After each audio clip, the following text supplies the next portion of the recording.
জামাই খাবি, বিটি খাবি, দেওয়ার খাবি, ভাসুর খাবি, সব খেয়ে দিল একটা ঝিঙ্গার জন্য। তো মায়েরা কেউ বলতে পারবেন কোন গাইতে বাকি রইল? বলুন তো মায়েরা।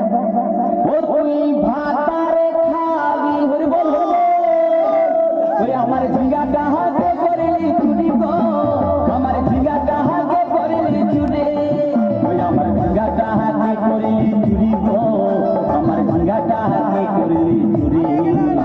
আরে আজ পুড়িলি বংশী গদর খাটি খালকে যাবি, আমার ঝিঙ্গাটা হাতে করলি চুরি গো, আমার ঝিঙ্গাটা হাতে করলি চুরি, ওই আমার ঝিঙ্গাটা হাতে করলি চুরি গো, আমার ঝিঙ্গাটা হাতে করলি চুরি, ওই আমার ঝিঙ্গাটা হাতে করলি চুরি গো, আমার ঝিঙ্গাটা হাতে করলি চুরি, ওই আমার ঝিঙ্গাটা হাতে করলি চুরি গো, আমার ঝিঙ্গাটা